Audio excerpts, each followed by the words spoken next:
Derivatives trading involves substantial risk of loss and is not suitable for all investors. Past performance is not necessarily indicative of future results. So stressful when the world's on fire. Good God. I can't look at this, guys.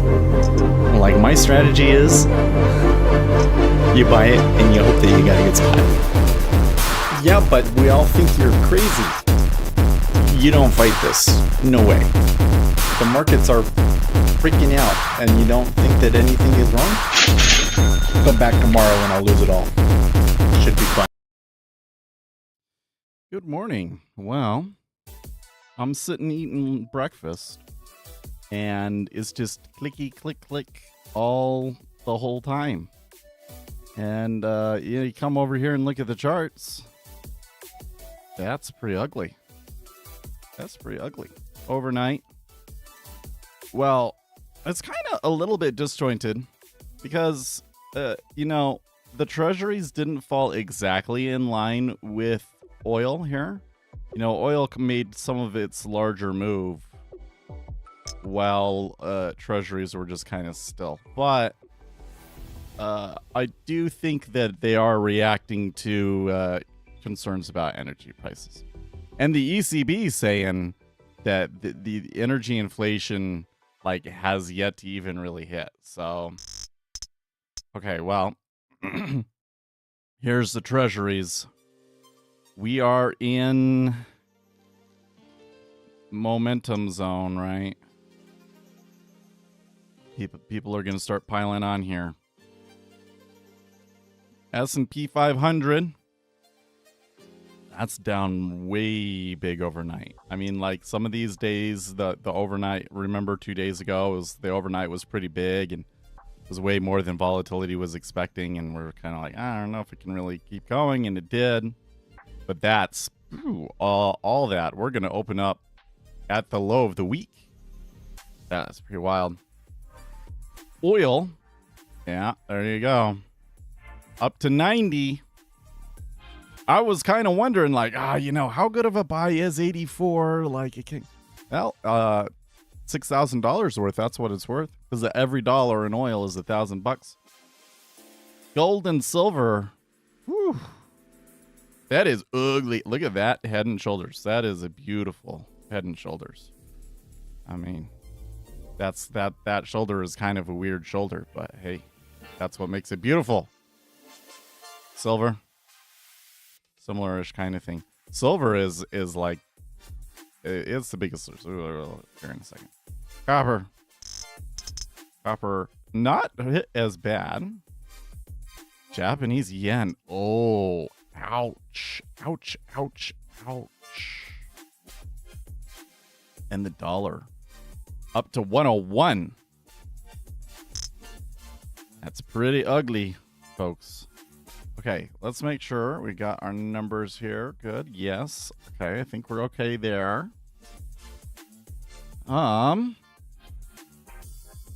So before I get too far into things, I got to check something. I have a dollar index on my charting platform. What does it look like? Well, it looks roughly correct. Oh, no, well, now that's interesting. It comes out at 19. That can't be right. The movement of it looks roughly correct. I think that's this right here, and then zoop, and then zoop. Yeah. But there's something wrong with my formula. So check this out. You got a synthetic instrument manager. So then I can come in and I can look.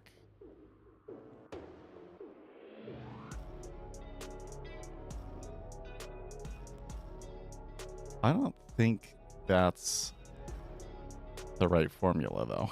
Is it?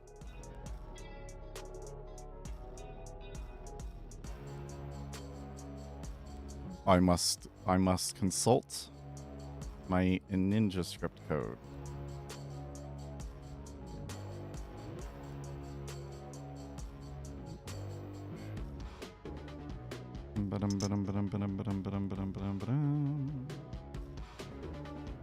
Up, it is timesing them all together. Oh wait, and then there is the times. No, it puts the 50 in the front, but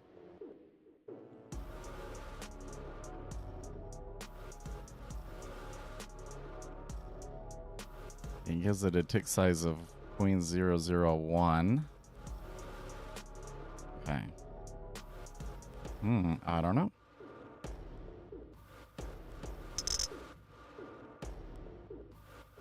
It's doing something wrong.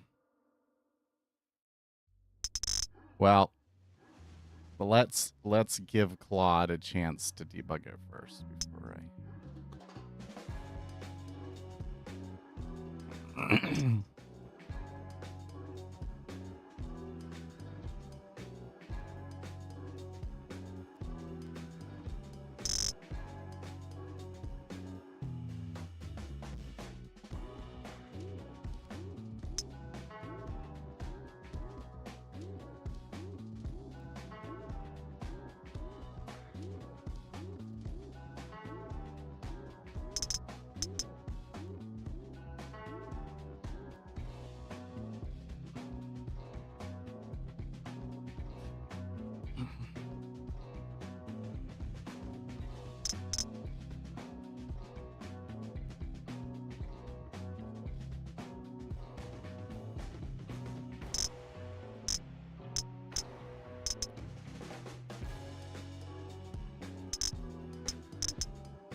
Okay.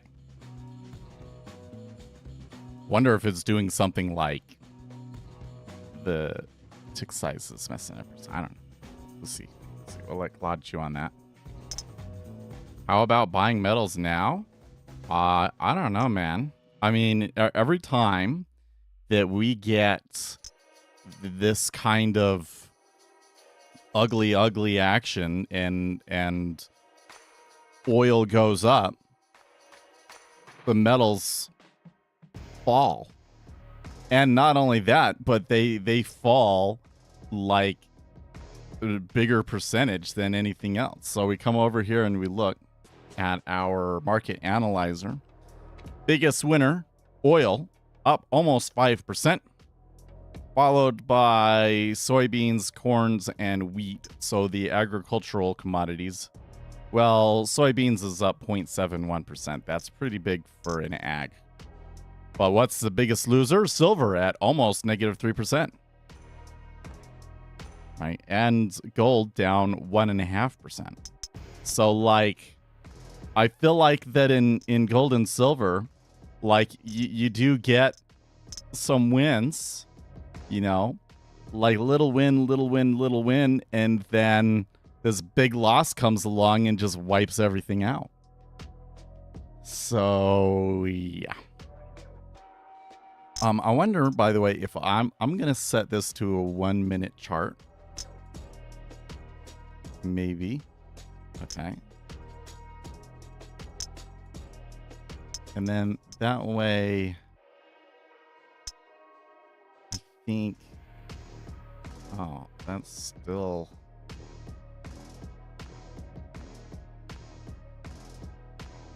That still doesn't seem to. Oh, no, it is.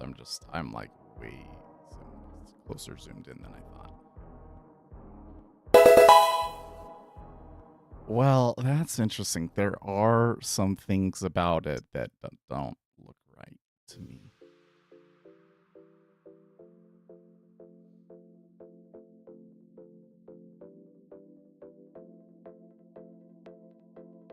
let's see here. That's a real big bug.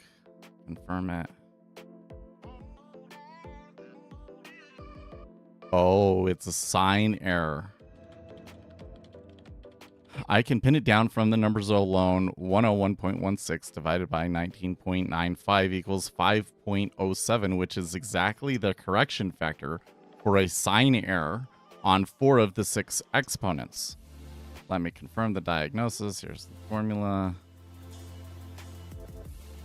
CME futures quote those for inverted. So the plan wrote 1 over. Does it? No, in my thing I don't do that, do I?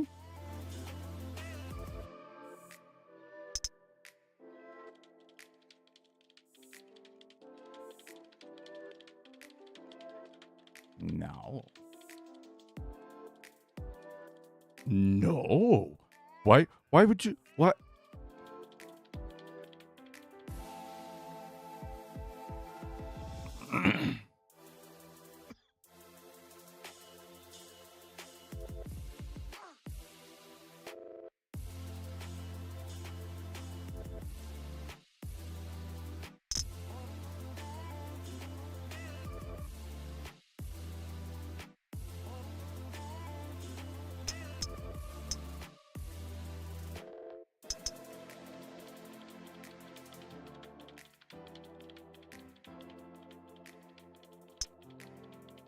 Oh, I see. CME futures quote those for inverted, so the plan wrote 1 over to recover USD JPY, but then also made the exponent negative, which double flips the sign. The 1 over and the negative cancel wrongly on all 4.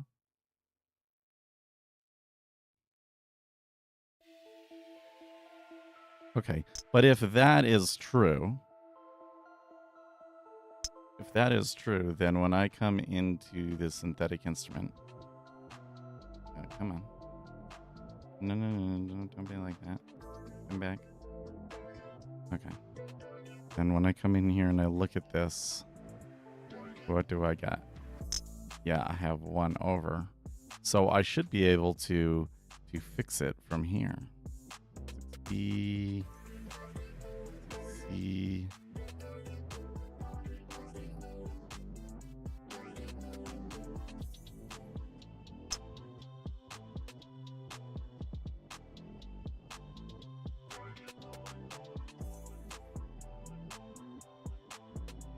and save.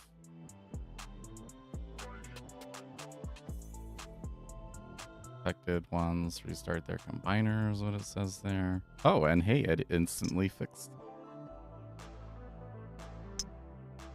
Claude, you make me so proud sometimes.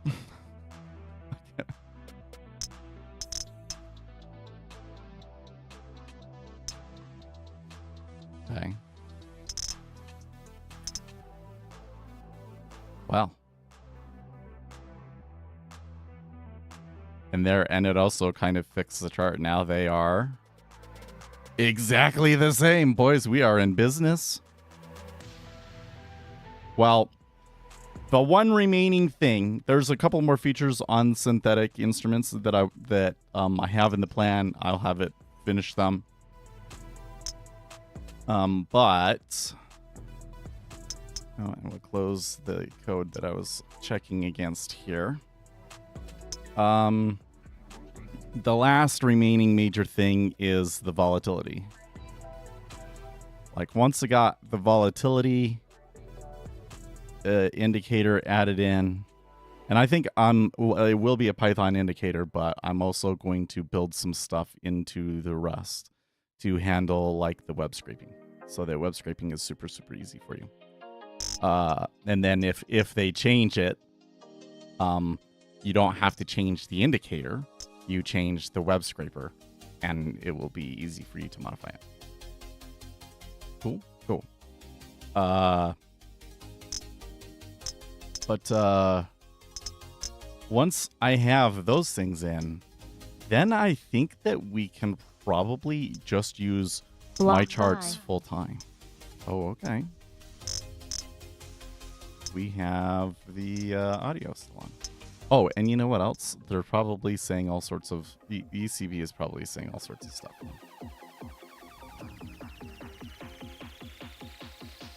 Okay, so... Minimize... Yeah, we'll minimize that for now. And maybe, hopefully... So, it's like kind of a weird thing because for me, tomorrow, it's a holiday. We'll still stream and everything will just be normal. But it's a holiday in Utah. And since the company I work for is a Utah company, we get the day off.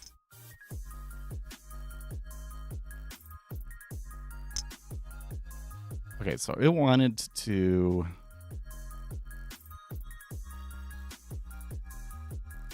verify that with a command. Oh.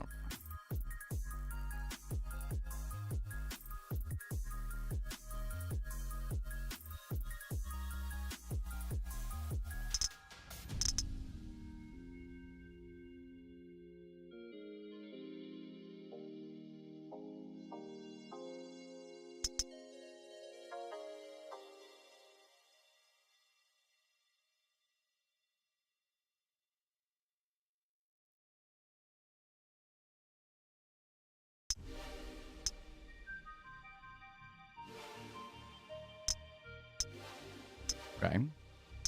And it changed the JSON file for us. So the default is correct now. Cool.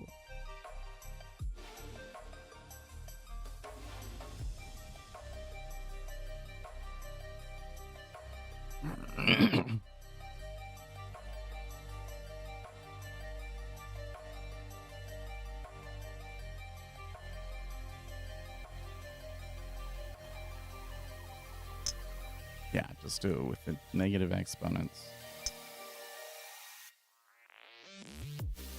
Brent oil has a slight divergence with WTI oil. How about trading those two? That's a good observation, Vital.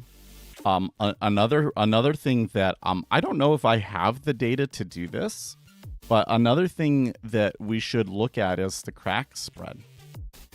So the crack spread is the difference between the like heating oil and like the raw product or something like that. I forget now what exactly it is.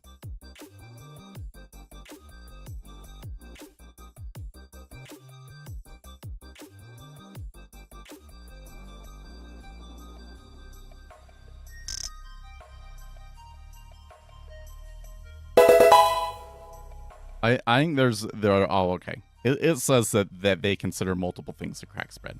So you can like look at the ratio between a barrel of crude and a barrel of gasoline, for instance. This is a crack spread. And in this situation, there's going to be very interesting things that you can learn from looking at that spread. Kind of similar to when you look at interest rate spreads. You know, they kind of go in cycles. And right now is the part of the cycle where the crack spread moves really, really aggressively. Yeah.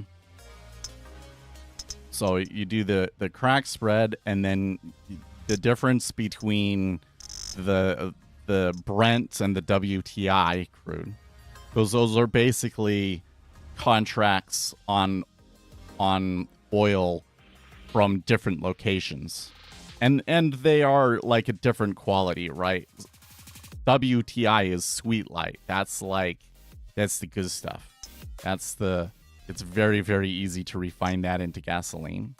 Whereas Brent is a little bit more heavy, I guess. But the Brent is more like the area like Iran that is affected, I think. Anyways, so because when they call it Brent or whatever, like that's like the location of the storage.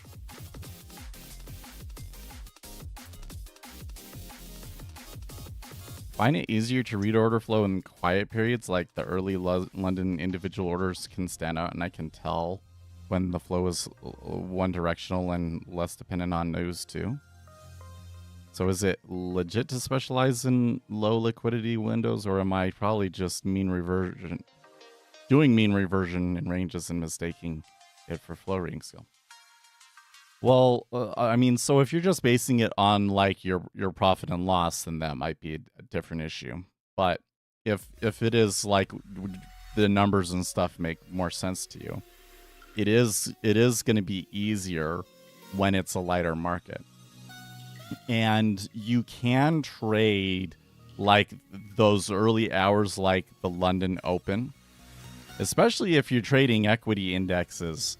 There's a lot of, you get a good trend starting from the London session. Although I don't know how it is now.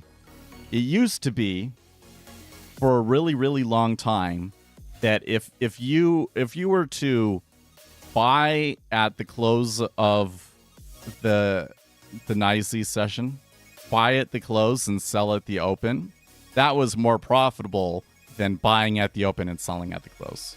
Which is to say that the majority of the gains in the indexes were coming from the extended session movement, which is basically like you'll have the Asian session and then you'll have the European session, right? And the European session in particular was responsible for a lot of the movement. So, you know, my mentor, for instance, before he died, that was one of the trades that he was doing that he was being really successful with, was just riding the trend off of the London session start, right? But I think the bigger thing that I see in it is particularly for day trading, not just reading order flow, but for day trading, is that there is kind of a limit to how far things can go during the regular session because of liquidity. There's not enough liquidity for the really big players out there to execute and put all of the money to work that they want to put to work. And for some of these really, really big macro moves, you know, they might have to do it over several sessions. So what that means is that mean reversion is a stronger force during the day trading time frame than momentum and trend are. If you want to do a momentum portfolio, which is what like most retail traders, they will tell you, oh, that I'm trading momentum. If you're day trading, you're not trading momentum. Okay. But to take advantage of those momentum effects, you have to hold for a really, really long time period, right? If you're day trading, what does that mean? You probably have to rely more on mean reversion.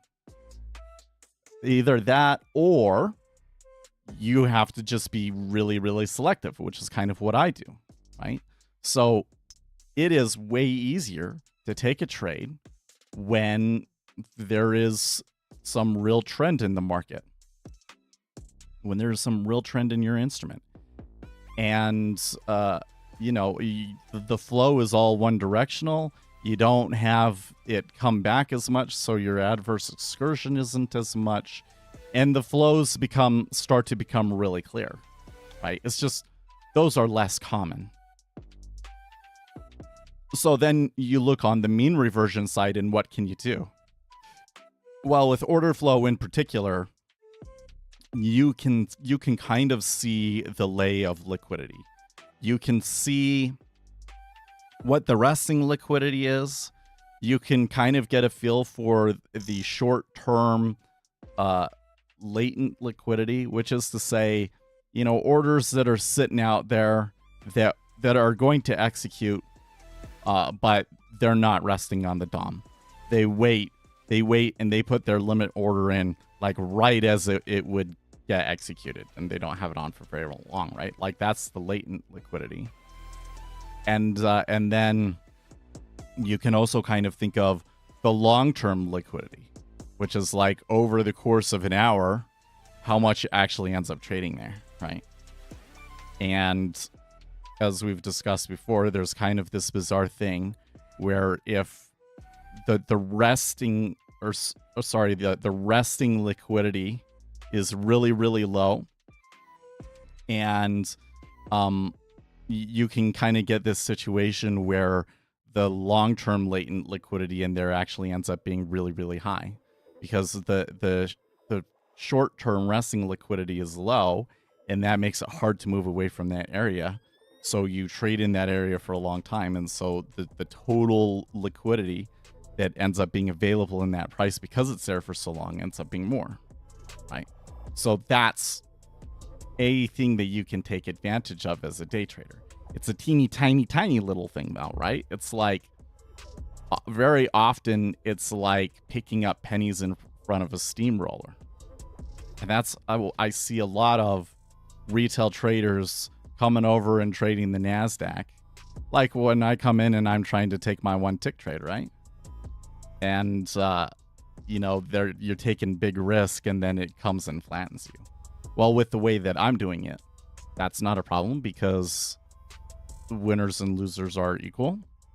We'll see if I'm able to establish a long-term edge from that. It's been going pretty good so far. Although I'm very, very skeptical of those numbers holding up, to be honest with you. I'm trying as hard as I can. Like, I'm so into it, but I'm very, very skeptical. So yeah, so that's kind of the thing. Now, when you're doing mean reversion, I don't know if the order flow signals that you get on mean reversion are as good when you're in a very inactive session. But if you're trading one of these larger instruments like the S&P 500 during the London session, I think that that's acceptable. Right? The ones I would be careful about is like the stuff that's literally like the middle of the night US time before the London session, and there is just like no liquidity out there. And if you take a loser, you might be surprised by how much slippage you end up getting from it. So be careful with those. So I never really went into the flow factors that we're looking at here, but obviously Houthis have escalated, and that has pushed the price of oil up, and that is pushing everything else down, especially the treasuries, but also the S&P 500. So concerns about inflation, that is by far the most dominant flow factor that we have out here. So I'm going to want to be taking shorts.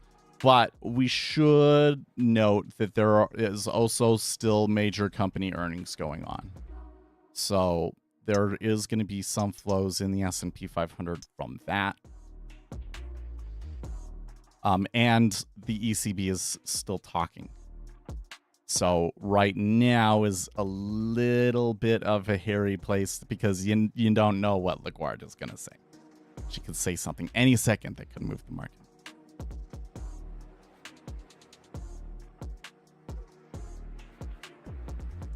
I told Claude that it could push commits, and now every time that it does something, it wants to commit. So far, it's been okay.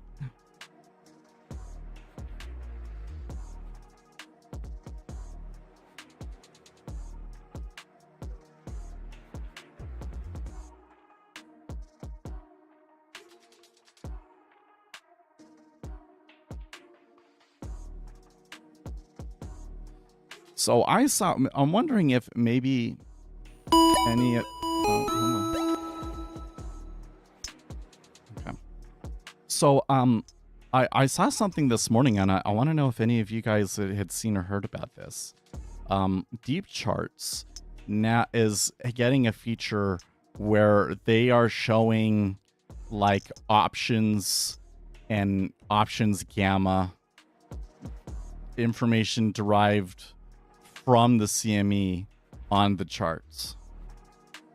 And I'm wondering how they're doing that, because the data for that is not cheap.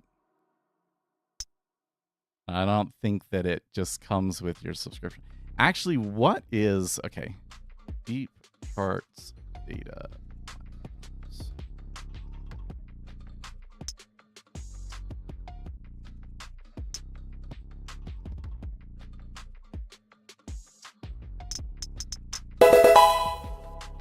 They have DX feed, Rhythmic, CQG, Volutrica. Vital says I have CBOE data. Okay. But when Deep Charts is talking about this, are they, you know, how are they getting that? How are they doing that?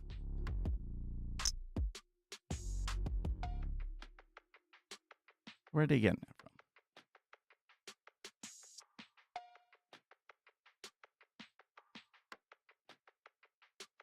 Because I suspect that it's either what you have to pay a ton of money.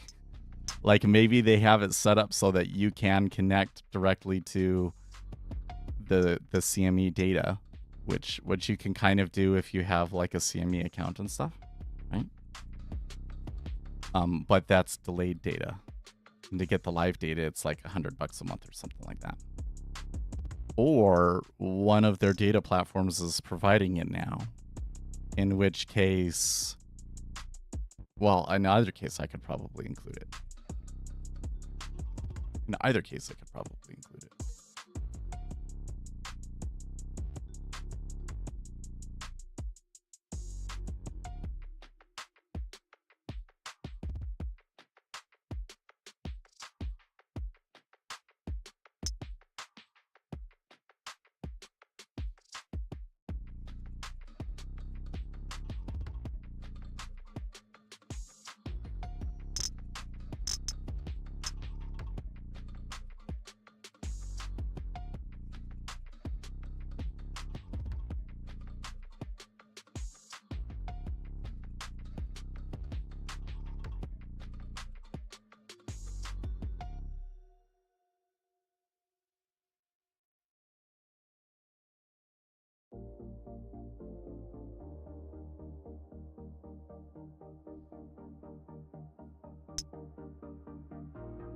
Vital says I take it from there.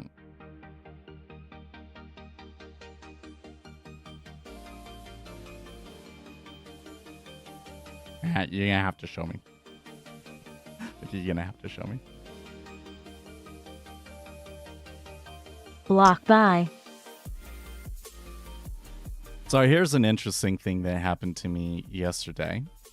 Was I'm working on synthetic instruments, so I'm getting like the spreads and the dollar index and stuff. And the CME has like a spreadsheet, right? CME has a spreadsheet that tells you what the spreads and the current ratios are and things like that. They have a web page, but then on the web page there's a link to the spreadsheet.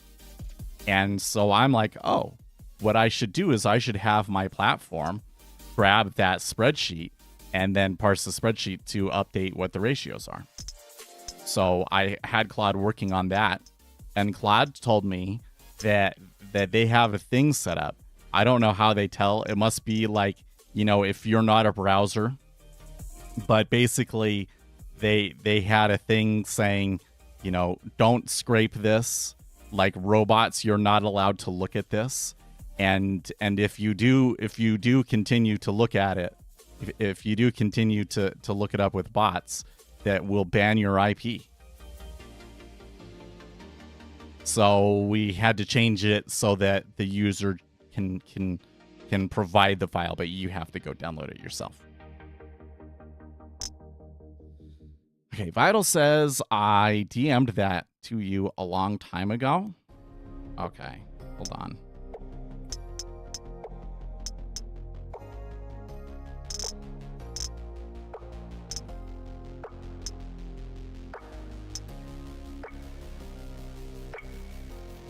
Let's see here. You give me a link for Data Bendo.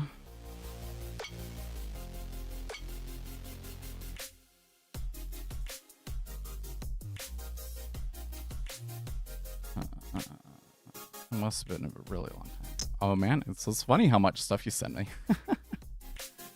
We have to really, really go back.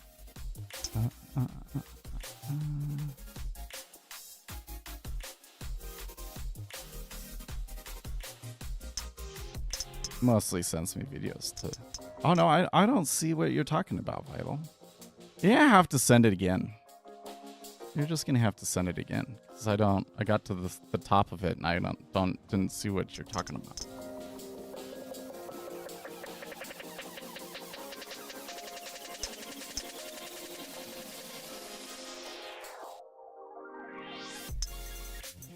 From spotgamma.com. Well, okay, but spotgamma.com is a service that you have to pay for, right? So it's like $100 or $300 a month.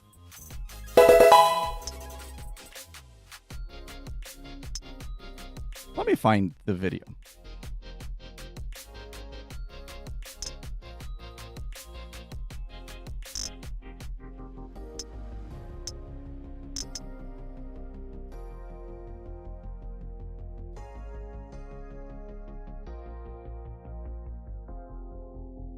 Oh, it was from Andre Simi. We know that. I've heard that name before. Or is that the guy that made Deep Charts?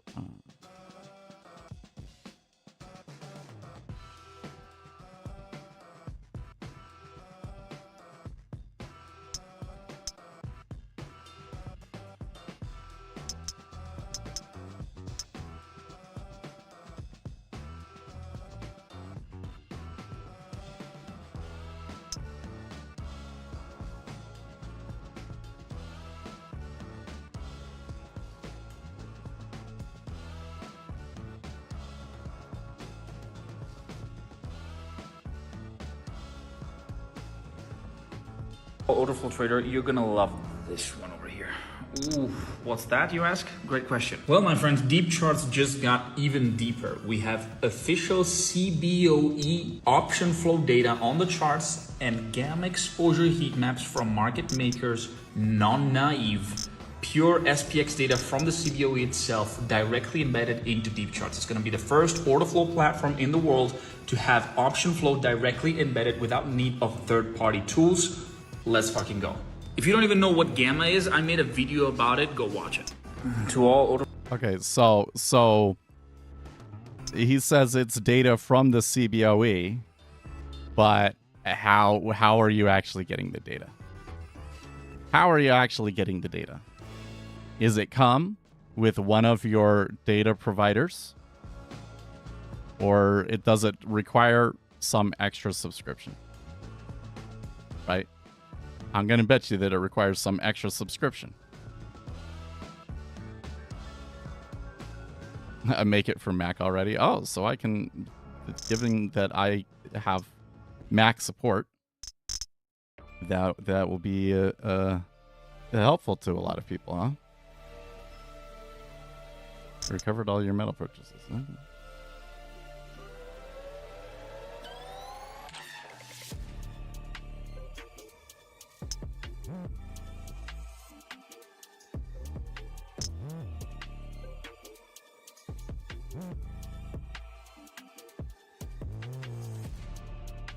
I'm trying to remember what was it about deep charts that people disliked so much.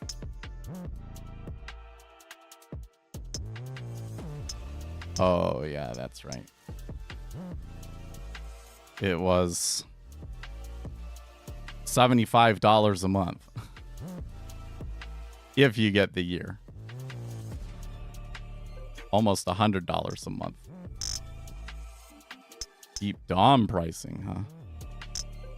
And then you have to pay $33 a month for the DOM on top of that? That's terrible. I was thinking of just being like $50 or $60 a month. Huh. And that platform isn't even like an original platform. It's built on top of somebody else's platform.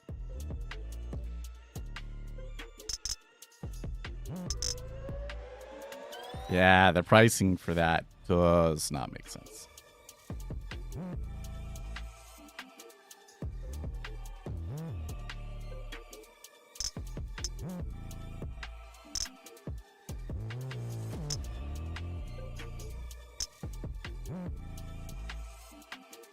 Sell some NQ, think up or down. Well, I'm a little bit.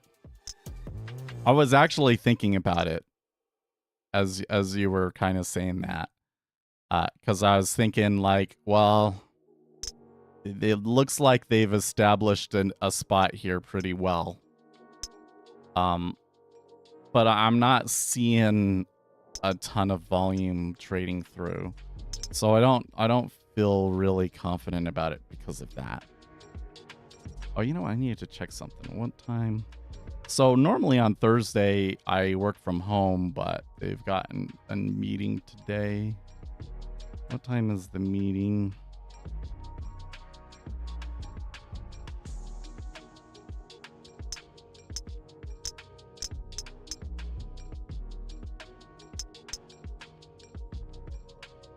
Okay, the meeting's at 10, so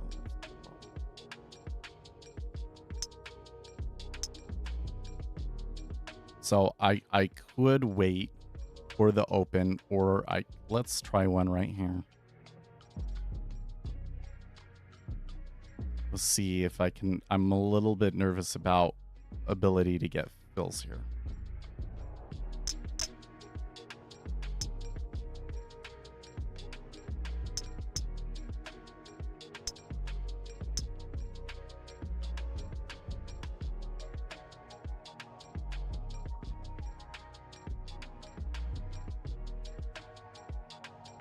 Totally aware to Paul talking about. Well, I don't think I want to release something in my platform that upsets the CME, right?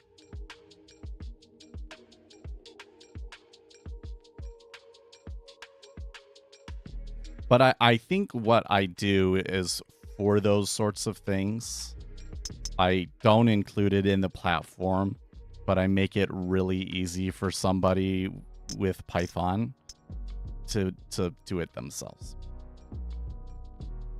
Something like that.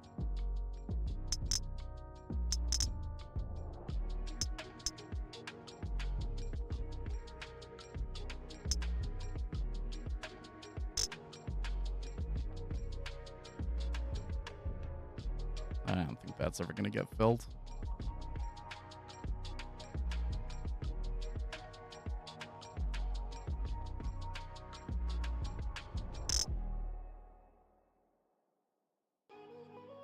I don't feel confident about it right there, but it looks like that the downtrend is continuing through here.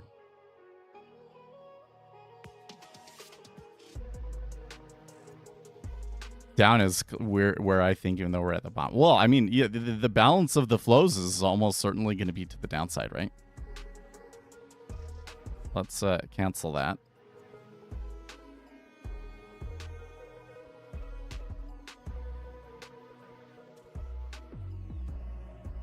We definitely got to be careful here. Where are we at? The S&P 500 is past its two sigma down. So there's probably going to be some mean reversion flows come in on the open.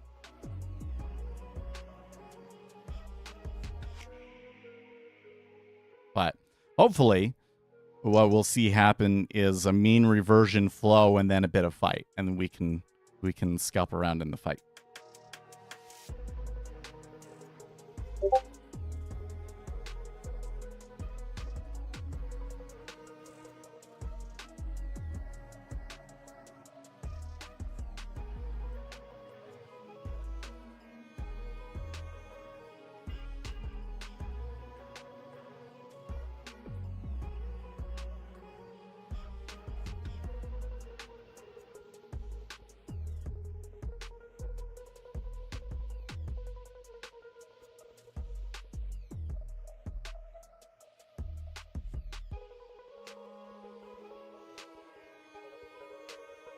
Oh, it's writing a probe.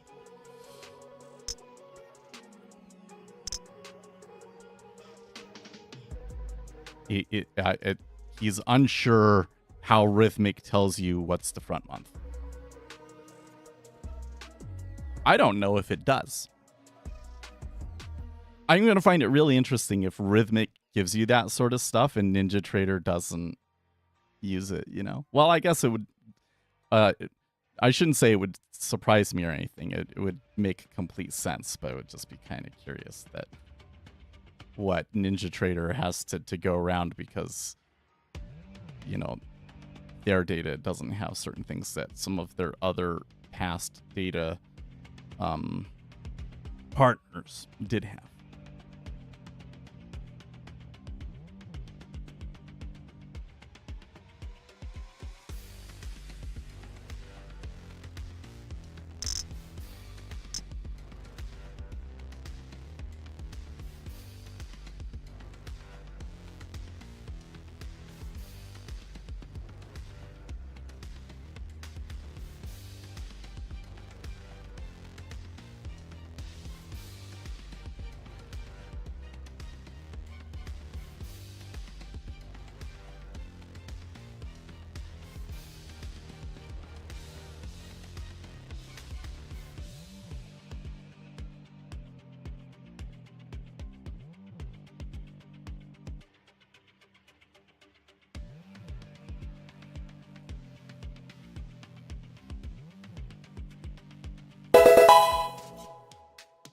Oh, you know, another thing I should note, we're at 4.7 in the 10-year yield.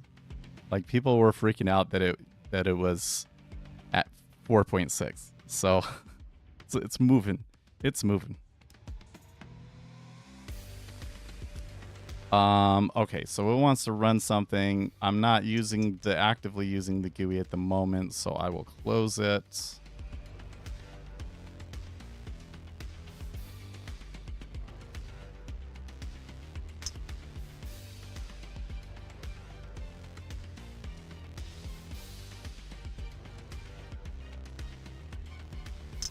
Let's see here. I just noticed you can't see some big liquidity on NQ DOM. Why does sell orders show so high up price, but buy order only show 5 compressed ticks?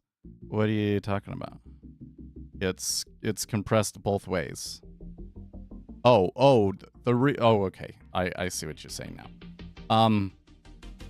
NinjaTrader, sorry. Jigsaw only supports showing... Oh, no, wait. Why is it market depth 3 there? I thought that I had it, like, at 100 or something. Right. I think that it doesn't go higher than 100. Right? Like, if I put 1,000, it doesn't show me more levels, right? 200 goes back to 100. So Jigsaw doesn't support more than 100 levels. And because I'm using tick aggregation, that's 100 levels. Now, because I changed it, it reset. But I also have on here, show depth history. So that stuff that you were seeing above us was not live data. That's what it was last time we were up there. And since we visited those prices and not those prices below us, that's why you were seeing ones up there and not down there. That makes sense? Yeah. So, I don't know. Issues with NQ. But that's kind of why, like, I don't know. If you really cared about the large orders... probably the thing to do is to have ES open. That might let you see a little bit further. But for what I'm doing, I don't know if having ES open is really super important. 1,400 levels supported in Sierra. Yeah, I wonder is it a data provider limitation? I don't feel, because in Rhythmic, well, so when I've done stuff in NinjaTrader with Rhythmic, it shows me all levels, and I will see events from levels that are like way out there, right? So I think that part of it is probably that there's kind of this thing that like because of the data structures that you use and depending on how the GUI framework works and things like that, the more pieces of data that you have in there updating, the more expensive it is, the higher the load on your machine. And so they kind of all just decided we'll only support 100 levels. Oh, Denali is 1400 levels. So there you go. See, and I'm surprised, like, why does Jigsaw refuse to go higher than 100? You know, probably nobody ever complained. So maybe I should go complain, but it doesn't matter.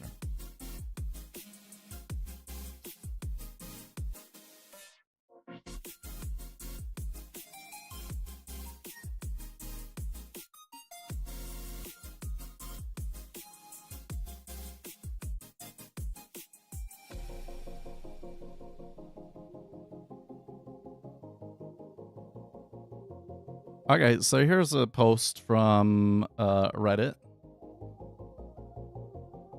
that I like the title. We'll see what they think. I'm so sick of those harmful advices that come from losing traders. So people will come and give advice. Stop searching for new strategies and focus on mastering one setup. And what if your setup is simply not profitable? Searching for new strategies is not the problem. The problem is when you do it the wrong way. Finding a new strategy online every other time and demo trading it for several months just to see that it's losing. It's not the right way to do it. This way, you will spend years losing. On the other hand, focusing on one losing setup while blaming psychology is also not the right way. It leads to years of losing and frustration. The only right way to do it is to find or develop a strategy that shows proven profitability, and the fact is that you don't know whether it does until you have tested it with statistical significance and seen a decent T-stat score. And here's the catch. Your chance to develop it or find a strategy that has edges so small that you need to test hundreds, if not thousands of setups. If you do it by demo trading, good luck. 100 setups multiplied by 3 months is 25 years. And will those tests be statistically meaningful? Most likely not. Even if a strategy makes hundreds of trades in 3 months, what are the different market regimes here? You need at least several years of lock-forward analysis. You are getting by now that there is no substitute for proper automated backtesting is just plain common sense. Don't buy the BS that you can't backtest. You can easily and reliably backtest almost any trading style in any asset. Even scalping can be backtested. It'll just take longer and be less reliable, but still better than wasting years. Aren't people tired of losing and being frustrated? Well, yeah. See, the issue with order flow is the data to backtest. If you have the data, then you can't backtest it. And the way that we get the bit data is by saving it yourself. 2 minutes until the open, yeah. You really want me to take the scalp in NQ, huh? It's like, don't forget, Seth, it's open and now you don't have an excuse.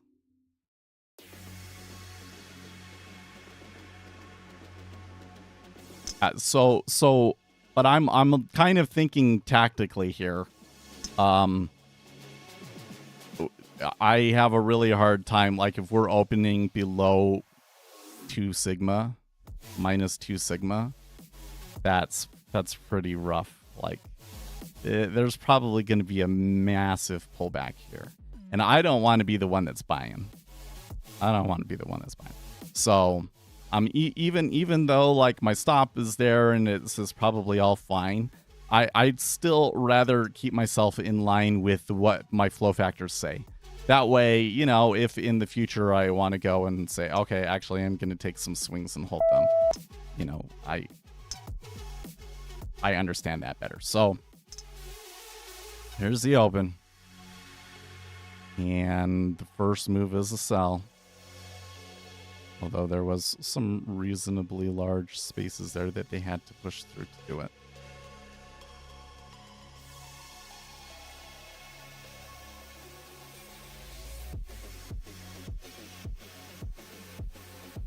So, let's read all of the idiots on Reddit that disagree with this guy. This guy says, nope and nope. The problem isn't the setup. The problem is the strategy you're trying to build around it. With the right components built around a setup, you'll have a strategy that can start getting profitable. Don't suggest people to do strategy hopping. You're not helping either. Problem is with most of the beginners is they do not have anyone properly mentoring them. They were never taught the framework and they don't know what a true strategy should look like. You don't have the foundation right. No matter what setup you try, you're going to fail. I think this is bad advice. Like, you have to have a profitable strategy first. If you had a strategy that you know is profitable, well, okay. Or the setup, he's trying to differentiate between the setup and the strategy. How do you know that the setup is even a thing? Unless you have freaking data. Okay. So we had a little bit of a sell, and now you can see the mean reversion long is coming in.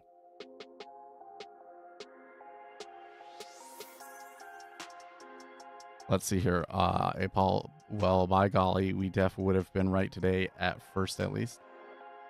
Right on what? Well, I don't know. I don't feel like it's done anything meaningful yet.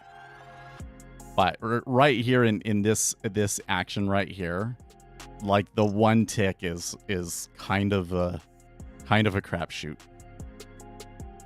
Yeah, on the sell. And it was only a little bit of a sell. I guess it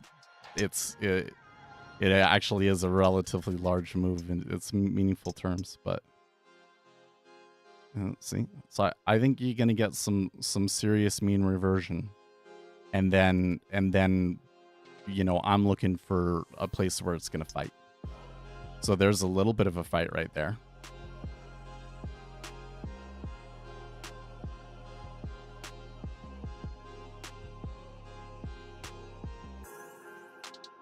But again, I would have to buy. I don't think I want to be the guy that's buying. And if like those icebergs fail, you're gonna get crushed, right? Treasuries seem to be reverting too. They maybe the treasuries are starting to show. Well, I don't know. Like the volume in it isn't really meaningful, but. Let's just say something that we need to look out for is once the S&P 500 starts to believe that this is all really, really damaging to the economy and could cause a recession, then you'll start to see the treasuries go, okay, maybe the inflation doesn't matter.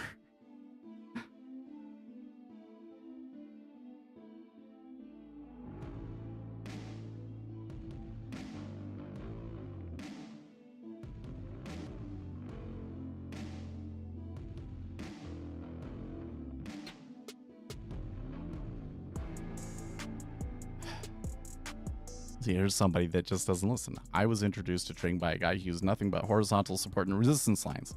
I just copied him and was break even with a couple of weeks and profitable in a month or two. We were trading silver and it's very volatile with a lot of fake out wicks, so I started trading VWAP to prevent fake outs. Slowly, I sort of transitioned to using VWAP and volume. Oh, okay, wait. So you were profitable, but then what? It stopped working. It's just freaking classic, dude.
Okay, how far do you think it's gonna go?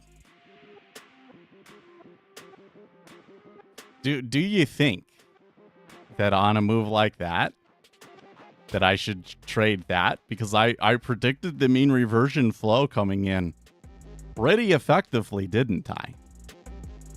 I feel like, again, that's like a drop in the bucket compared to the downtrend and the risk involved in taking a trade like that. So I don't know.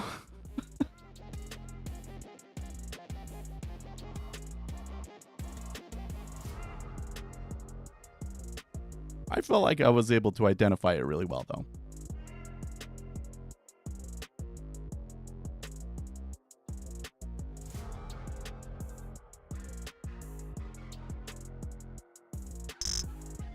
Well, and I'm not sure if this is the place.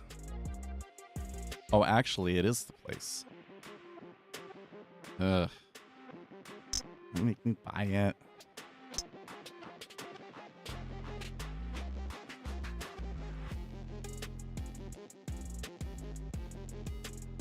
All right, I'm going to take the risk.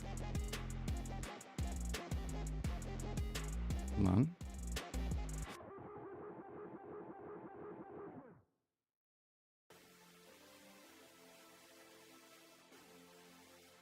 Awesome.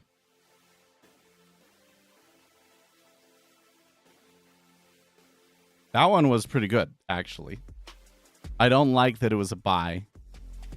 I guess I'm not going to hold to that rule too hard. If I can identify the flow, I think I'm okay doing that. But I mean, now I can't even see what price it was at. But you know what kind of convinced me was I remembered that there was kind of a node before the open. You see it there? It was kind of stuck there before the open. So then we get our mean reversion trade come in. And then right here, I start seeing lots of volume trading on both sides of it in that area that there had been the low latent liquidity before the open. So that's why I did it there. It's kind of like, I don't know if you're going to get a better one than that. And the other issue is that, if I really want to go for a short, I don't know how long this mean reversion flow is going to go for. But I think there's a really good chance that it's longer than we're going to be here. So. Now, we always got to come in and check here. Oh, wow. That one was really good. That one was really good. Only 3 ticks against.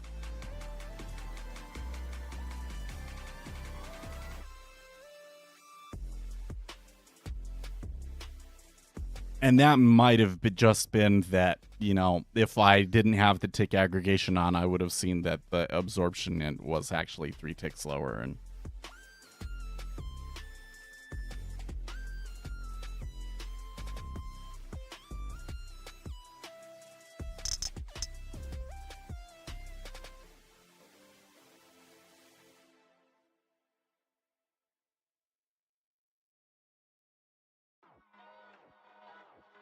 doing it in this area again.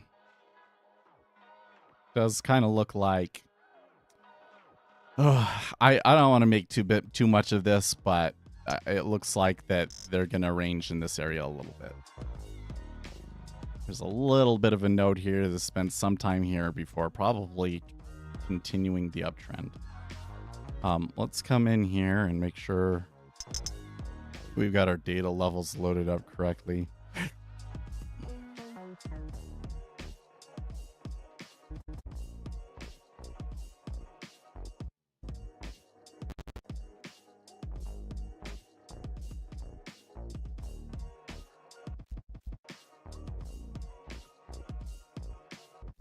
Most of the advice given and consumed is just because it sounds logical. But if you dig deep, it's actually counterproductive in many ways. The problem is you don't reach those realizations until you're deep down the rabbit hole. Yeah.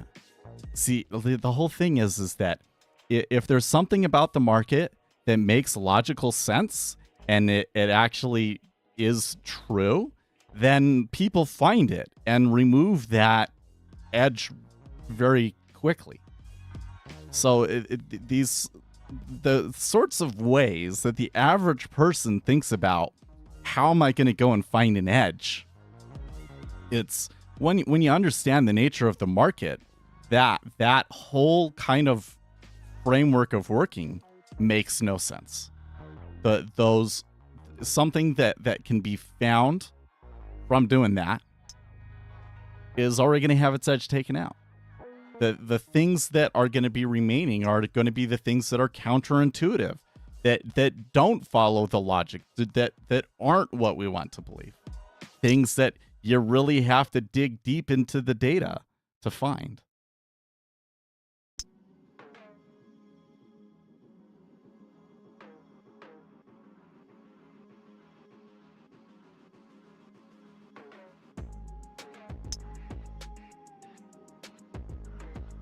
Okay, so we did pause there, but it was only for like 5 minutes. It looks like they're continuing up now. The NQ is coming into one of the gamma levels. S&P, I think, still has a ways to go.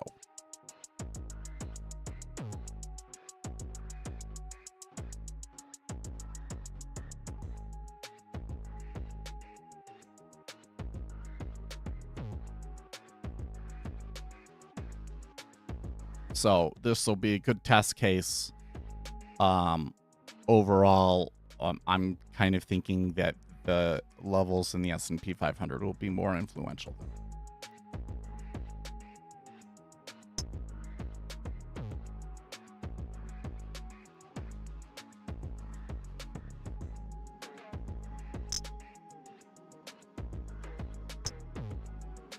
Ha.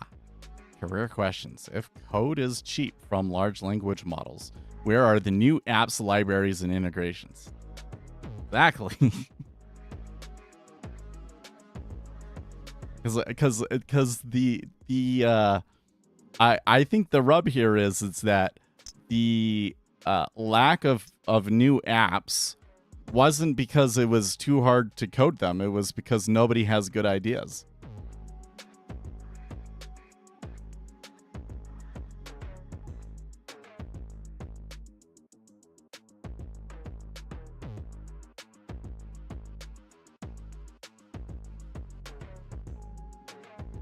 On another one right there. 56. Well, then we might be getting some selling flows coming back in though.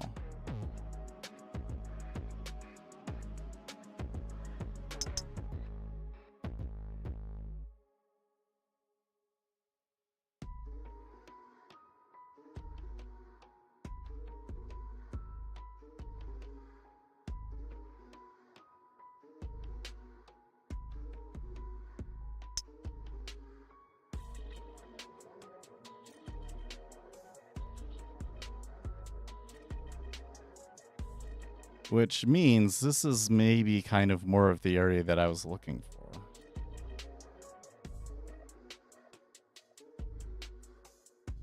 Interesting.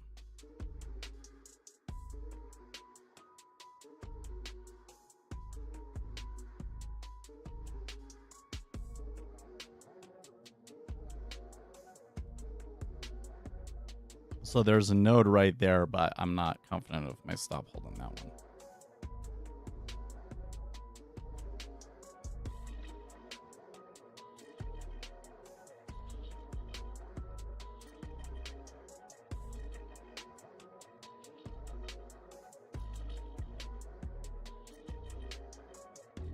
Right there, see? It's doing it in that spot again. Came away from it, came back to it. It is a short, but they were ticking into 64 a little bit too, so it could stop you out.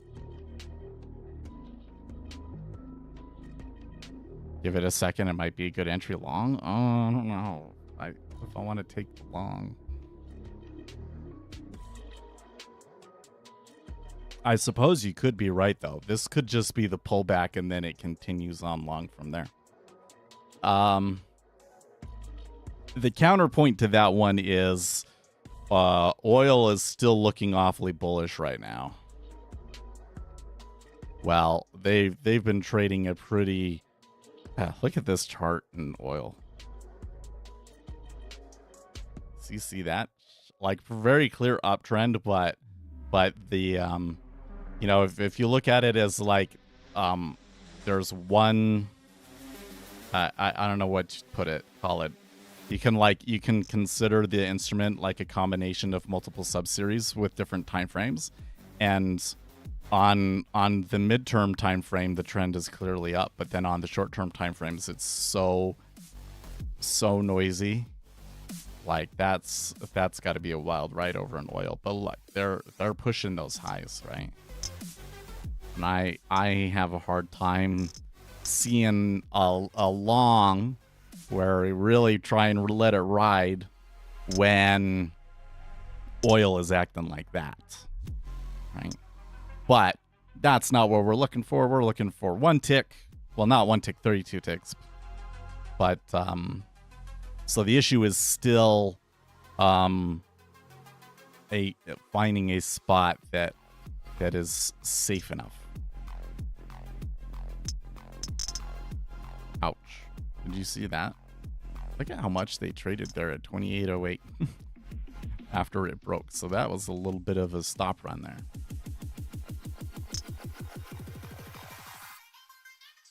Note at 28,800. That one I maybe could have gotten away with.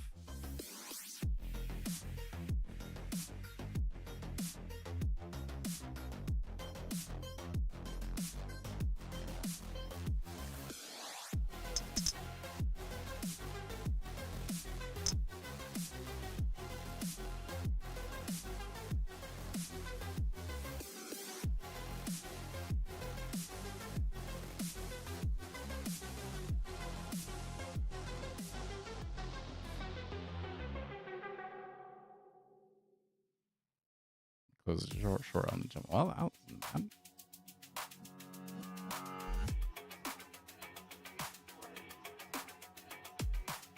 I kind of like the idea that it's like, well, I'm taking short, but you know, I'm not looking for a huge move. And then you kind of get a slip like that. You take the profit. Yeah, I think that's the way to play it.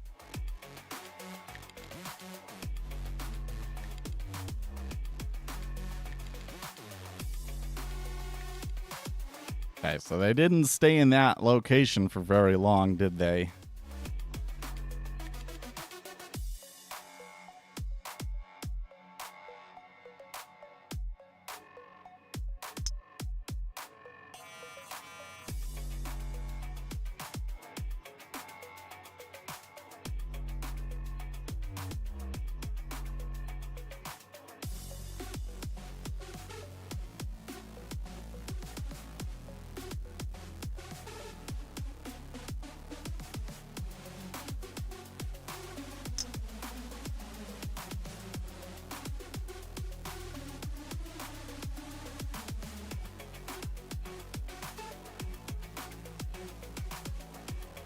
So there's a decent amount trading on both sides in this area, but it's a much wider. It's four ladders. So what should I call, you know, because there's like a tick and handle, and our trade is basically 8 handles. But we could call it just a ladder, because this is like the DOM, the DOM ladder, right? So like this range here is like 4 ladders wide, so that's not one I want to mess with.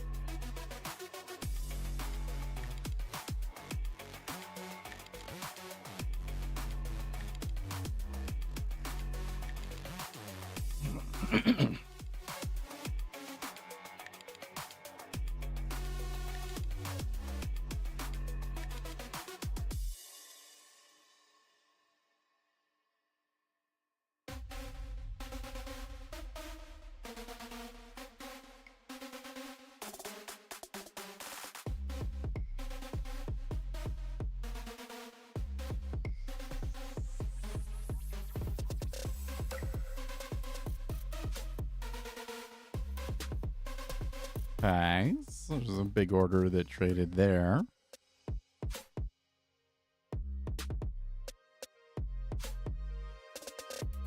I think people got a little excited and decided to go short there because now the pace has increased a little bit. We moved down.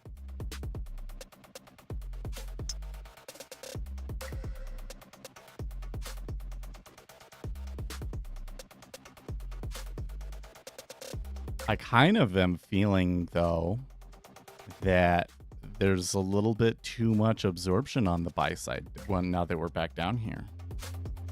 Yeah? I mean, I'd say it's not like a huge imbalance, but I'm definitely seeing the bigger numbers on the left side of the DOM here. On the buy side. The limit orders on the buy side are bigger.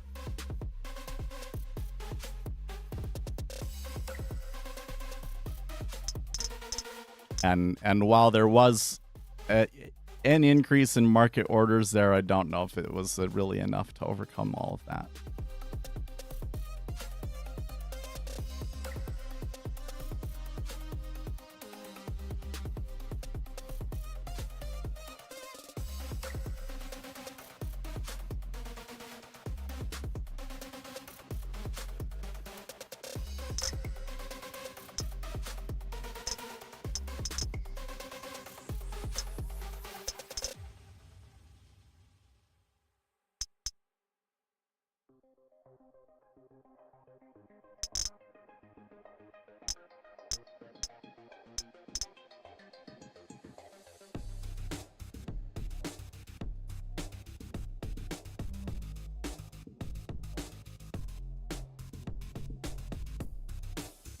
Well, I'm thinking about it. Is there anything else here that I need to think about?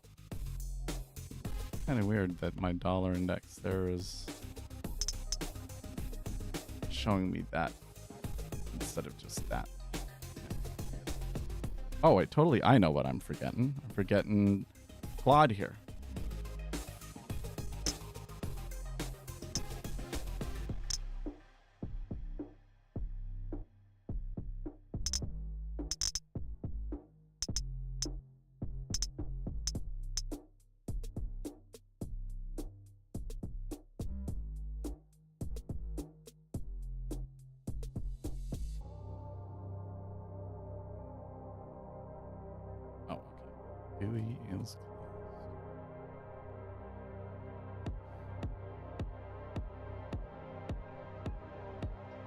Oh, they're turning. Wow, I looked away for a second and they shot up there, huh? Okay.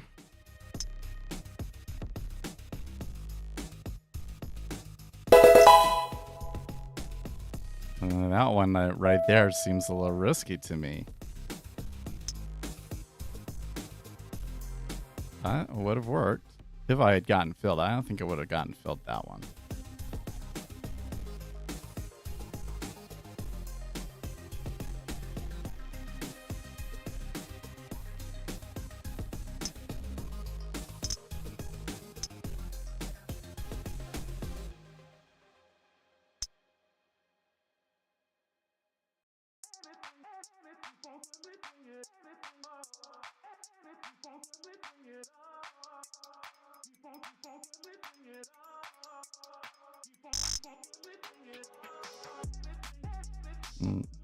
Too dangerous.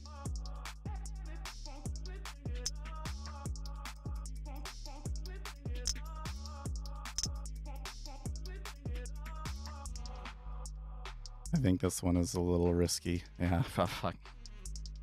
That one failed a lot faster than I thought it would.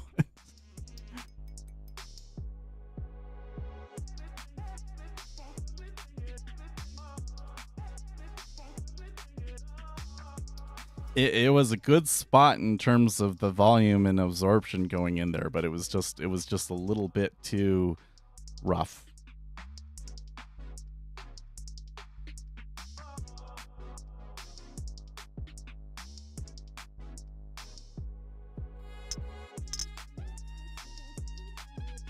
it may also be the case that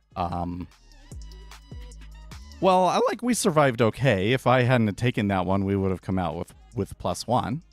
But it's probably not as effective of a strategy in this kind of a market, right? It's the same thing. Didn't like the way I got filled on that one at all. Fuck.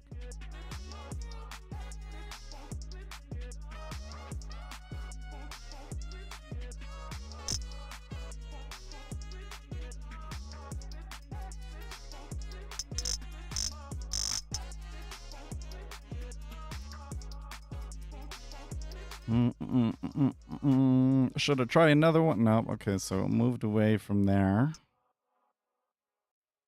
Oh, actually, it turned back down.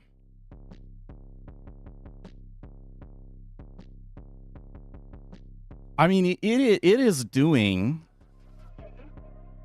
exactly what I predicted.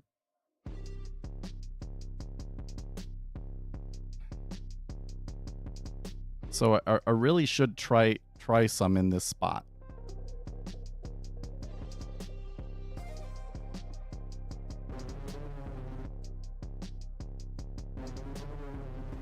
I just gotta focus a little bit better on my selection, I guess. Oh man.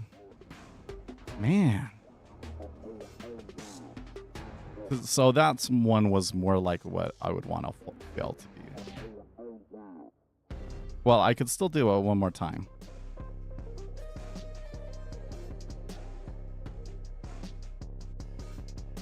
I guess the other thing is I'm just kind of on the wrong side of it, right? Were those all buys? Yeah, those were all buys.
The middle is okay, but nope.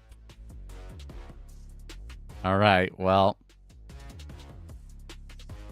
really, I don't know what's wrong with me there. Because I did it buy again, and if all of those, if I had picked the sell side, I would have won. So.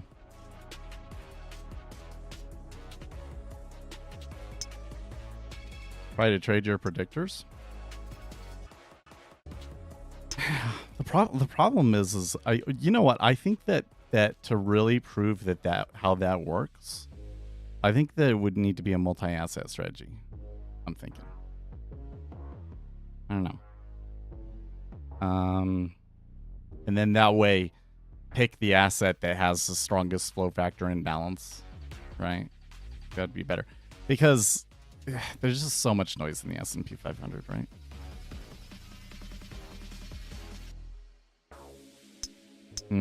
The thing that frustrates me about that, I want to take another one, but I will refrain, okay?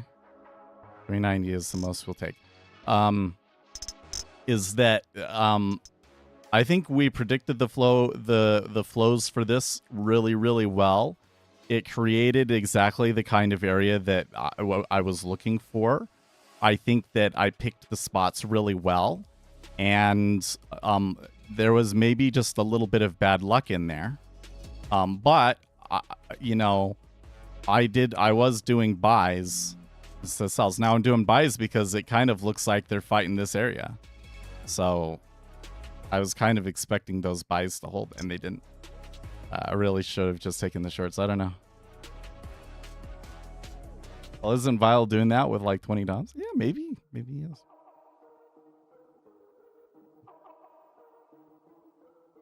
Well, and another thing is I'm really interested to try it on stocks. Because if we have stocks and I can get data on like stock buyback windows and employee blackout periods,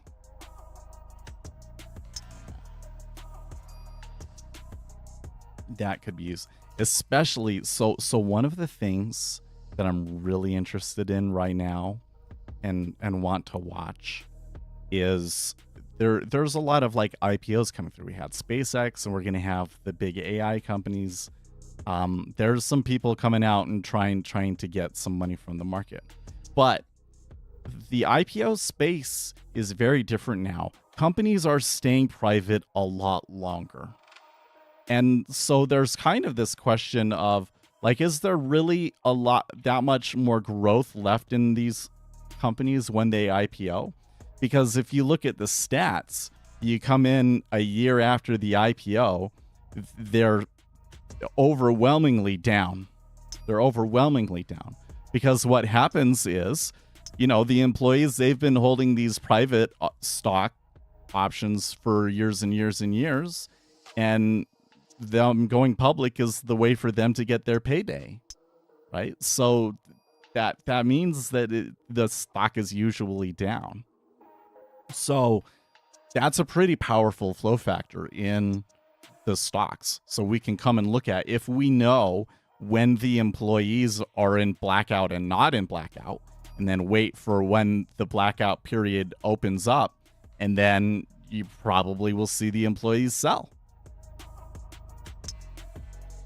So we'd be looking for those sorts of things. And then you combine it with kind of the macro flow factors to find a situation where somebody's, Tesla or SpaceX is really going to sell that day, right?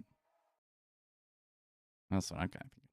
Well, I think that we're still in an area where I could try and look for these, but I don't know. I don't know what to think. I'm torn on, was the problem really just that I should have just continued selling even though like we're at the end of the range? Or is it randomness, bad luck,